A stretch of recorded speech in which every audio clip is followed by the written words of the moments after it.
usia udah nggak usah ngomongin usia, Iya, cuman maksudnya pokoknya sudah di usia yang sangat matang. Udah bentar lagi busuk. Bukan begitu. Punya teman berapa, Bang? Temen dikit, temen nama bang. Temen kan? Iya. Enggak, ini kita bukan sahabat, temen berapa? Maksudnya Temen. bisa sekedar kenal. bisa dihitung nggak? Kalau Temen itu definisinya apa? Orang yang sering kita ajak main. kalau menurut saya ada yang sekedar kenal, ada yang teman, ada yang sahabat. Kalau sekedar kenal kan kebanyakan deh. Kalau misalnya sekedar kenal mah buset. Iya, banyak banget ya. Banyak. Nah, kalau misalnya teman gitu. Kalau temen itu ukurannya yang bisa kita ajak nongkrong, Ya, mungkin yang betul. Hanya masalahnya nongkrongnya sama anak muda dan agak rasa itu temen ya jatuhnya anak ya gitu. Iya kan? Terus gue ngomong ini nih teman-teman masa orang setua ini ubanan main sama bocil, Iya juga temennya ya. bocil. Berarti maksudnya kalau nongkrong berarti temen nongkrong yang sepantaran gitu atau yang umurnya nggak jauh nggak ada berarti. Oh, kalau yang sepantaran ya kalau segitu ya. Jadi kan emang nanti gaya berteman kita kan berbeda ya, No ya. Kalau udah tua mah ya. Cara nongkrongnya beda gitu. Nah, Sebatas teman aja ya yang masih eksis gitu kan. Ya nggak banyak juga gitu kan. nggak banyak ya. Nggak banyak. Nah, terus berarti karena itu nggak banyak, berarti sahabat lebih dikit lagi dong. Lebih dikit lagi. Nah, kalau sahabat lebih dikit lagi. Mungkin kalau sekarang mah bisa katakan sahabat itu paling cuma satu. Satu ya. Itu cukup tuh.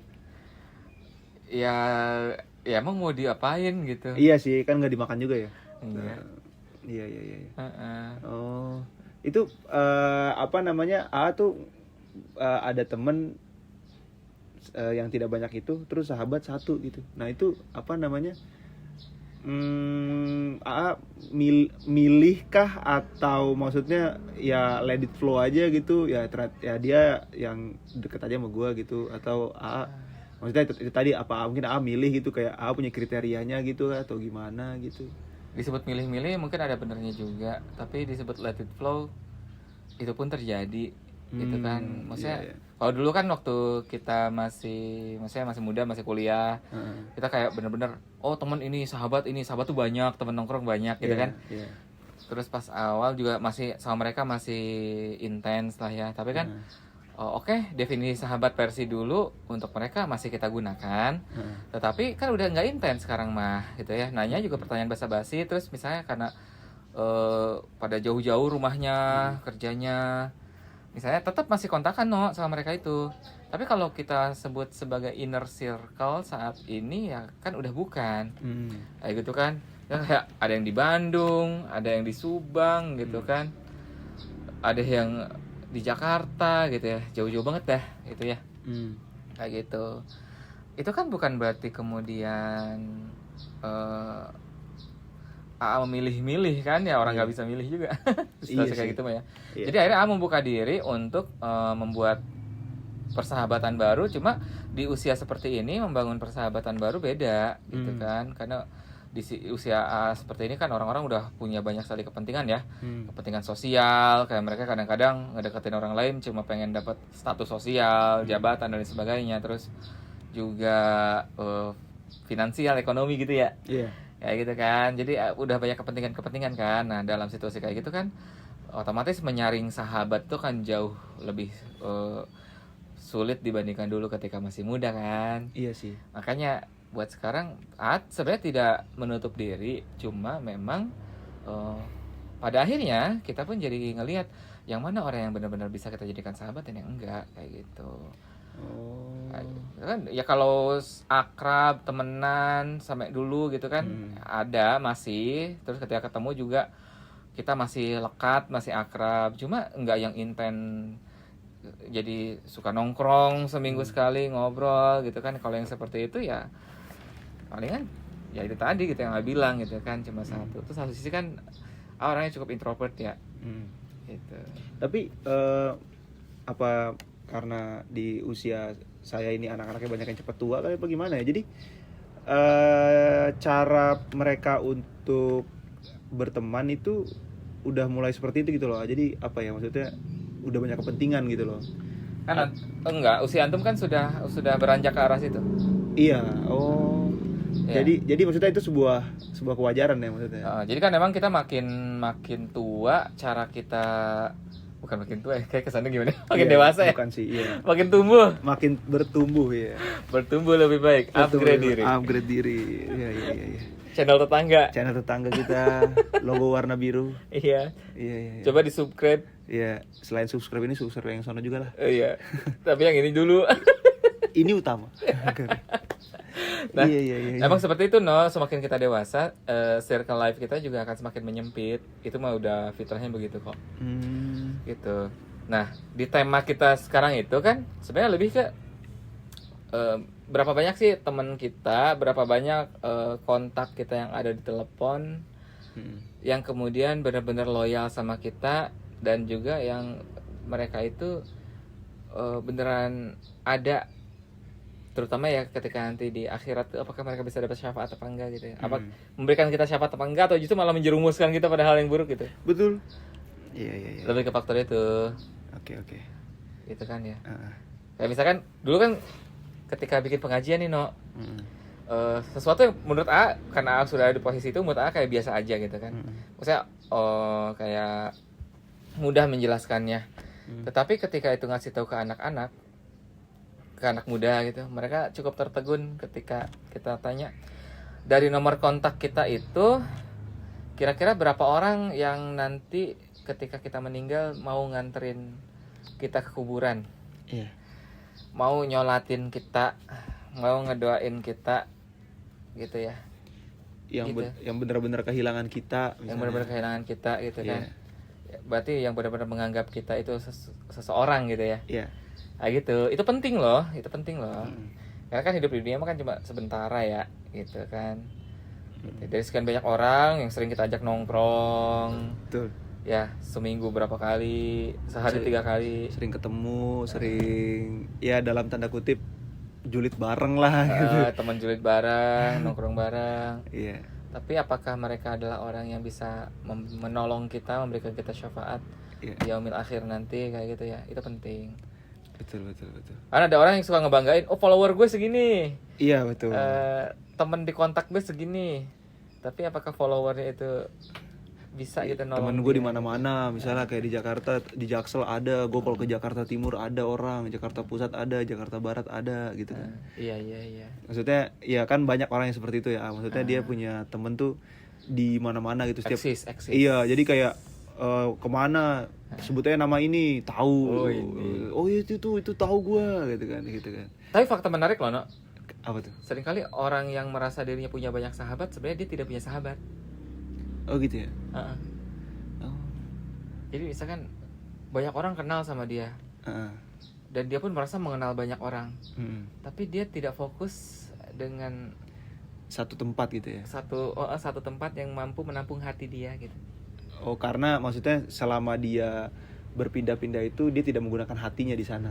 Jadi karena basic aja gitu, dia temenan dengan semua orang, tapi tidak menjalin kedekatan yang intens, sehingga ya curhatnya kosongan aja, atau kadang-kadang ketika dia curhat dianggap bercandaan aja gitu ya. Iya.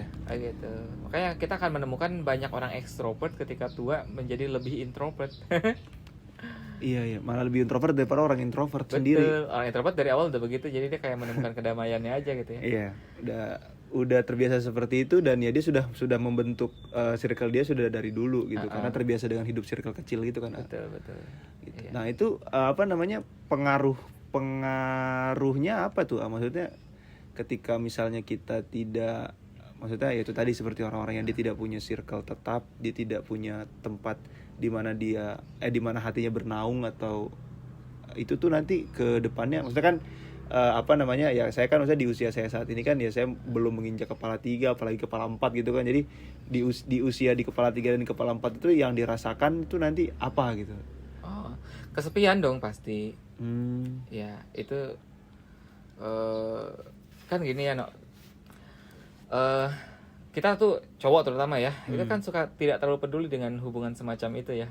Oh iya betul. Betul. Kan sebutan bestie itu biasanya untuk perempuan kan. Biasanya Ciwi-ciwi. Ciwi-ciwi biasanya bestie. Oh bestie Bestie. gue. Kalau cowok kan kayaknya Minimal cewek-cewek nggak punya bestie, tapi dia punya teman gosip kan. Iya. Kayak gitu. Nah kadang-kadang cowok itu dengan kesibukan di dunia kerja, terus juga ini itu, Iya. kadang mereka tidak benar-benar menjalin persahabatan. Padahal itu dibutuhkan gitu. Itulah kenapa kalau laki-laki ya ketika udah marah meledak banget. Iya. Ketika udah mukul sampai bisa ngebunuh orang gitu. Iya betul. Nah, gitu kan. Karena halnya simpel sih. Pada saat dia depresi, dia bingung bagaimana ke siapa dia mencurahkannya. Berarti ini juga menjadi salah satu faktor terjadinya KDRT gitu-gitu, Kak? Bisa. Bisa juga ya. Kadang-kadang kan misalkan gini, dia sebenarnya tidak pernah punya maksud untuk melakukan kekerasan tersebut, cuma itu kan tersulut.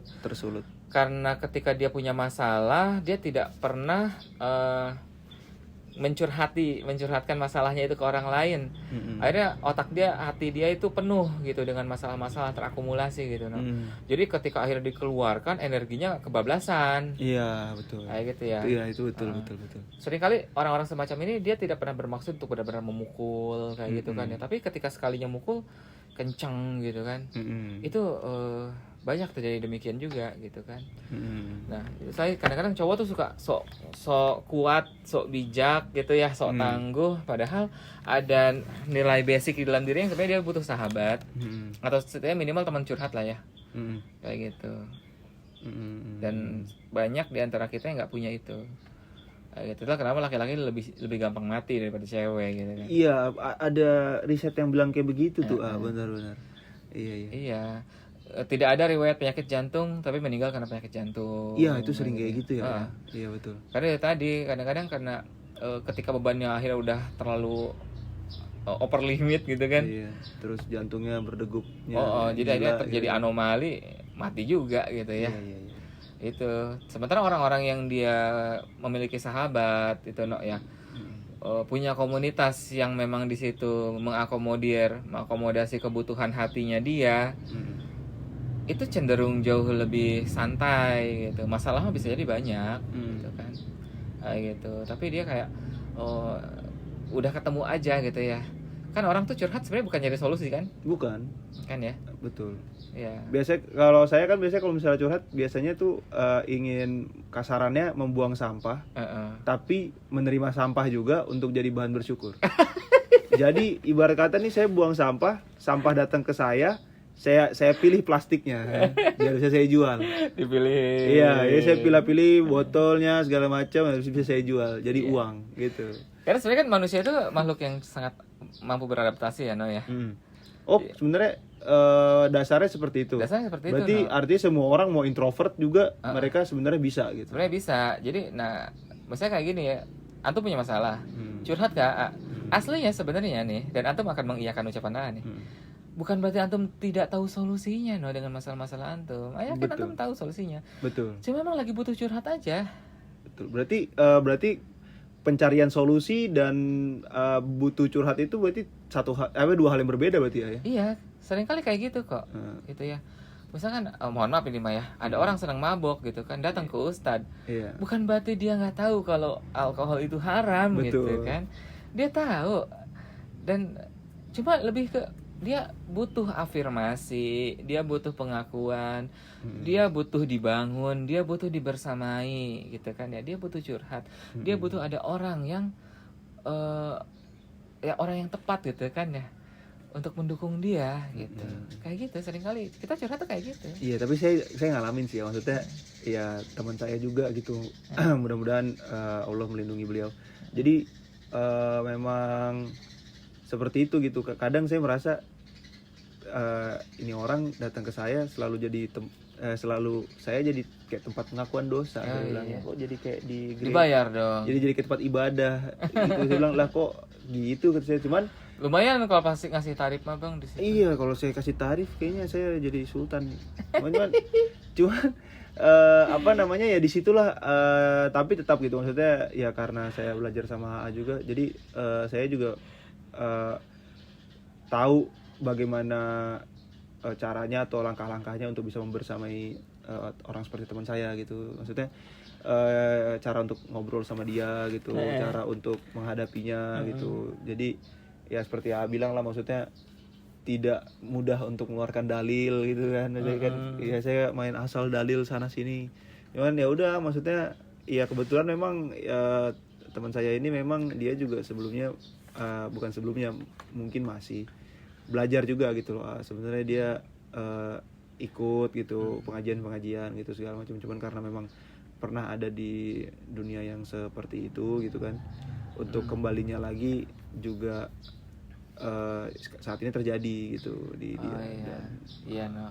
Ya begitu sih, maksudnya orang-orang seperti itu tuh ada gitu, dan mereka memang betul kata AA, jadi mereka seperti memang membutuhkan afirmasi. Dan dia bilang bahwa dia mengakui bahwa kalau ke saya itu dia tidak merasa bahwa tidak merasa bahwa digurui gitu. Jadi katanya mereka tuh sebenarnya tidak butuh digurui gitu loh, orang-orang ini gitu. Mereka cuma butuh ditemenin kan? Betul. Bukan kita ditemenin kita ikutan mabuk, bukan ya sebenarnya. Cuman ya udah cukup menjadi diri kita. Yang penting ketika misalnya mereka itu tadi, mereka misalnya pengen ngobrol gitu ya, kitanya ada. Itu doang sih dia tuh kalau yang saya tangkap dari dia. Iya. Terus yang tadi tuh kira-kira dari sekian ratus atau bahkan sekian ribu kontak yang ada di HP kita, itu beneran sahabat kita bukan sih? Wah, saya aja kan nggak kenal lah. Oh. Yang punya saya tuh. Ya kan? Iya, saya kan pernah itu kan pernah yang saya ikut ekspedisi kan pakai mobil kan. Nah, itu kan kontak orang-orang klien. Siapa kali mana saya tahu kan. Ya tapi kembali lagi, kalau saya sih kan misalnya kayak teman gitu kan. Kalau saya teman saya ya karena saya dulu asrama, jadi teman banyak lah ya. Maksudnya kan satu angkatan 140 orang lebih, kita bareng-bareng terus. Jadi itu saya pasangkan sebagai teman gitu. Kalau untuk dijadikan sahabat kayaknya belum bisa gitu kan. Karena ya tadi ya seperti yang bilang, ada faktor-faktor X lain yang untuk bisa dijadikan sahabat gitu ya. Gitu. Dan bener sih ya, maksudnya kebetulan saya juga kan introvert, jadi ya saya juga punya sahabat juga tidak banyak gitu ya. Mungkin saya bisa bilang satu doang juga gitu loh, sama kayak AA gitu maksudnya.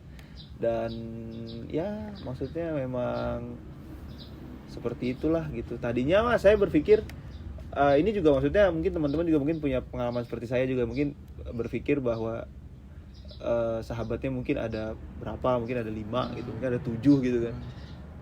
Dan nanti di momen tertentu atau di usia tertentu ternyata tidak plok seperti itu gitu. Ternyata cuma 1 gitu. Karena kalau kita bocil itu Bang, kayak siapapun orang yang dekat sama kita, nongkrong sama kita, dengan mudahnya kita bilang dia sahabat kita gitu. Betul. Tapi kalau udah usia 30 ke atas nggak gitu. Udah ada faktor lain ya maksudnya. Ada faktor lain. Betul. Ya sama kayak saya juga, maksudnya kalau sudah di usia yang udah segini tuh melihatnya udah ke bagaimana cara pandang dia gitu. Terus bukan sudah tidak lagi berbicara soal dukungan gitu, maksudnya dia dia sama kayak gue, dia persis sama kayak gue, dia mirip sama gue gitu kan, atau apa ya, mungkin dia zodiaknya sama kayak gue. Iya. Kalau sekarang lebih ke itu tadi, kayak cara pandang hidup, cara pandang melihat masalah itu ada kemiripan gitu. Biasanya itu akan jauh lebih nyaman, atau bahkan mungkin seperti ini, kalau saya cara pandang dia terhadap masalah atau hidup itu lebih baik daripada saya, itu bisa jadi juga sahabat gitu. Yap. Biar jadi belajar sih kalau saya gitu tuh.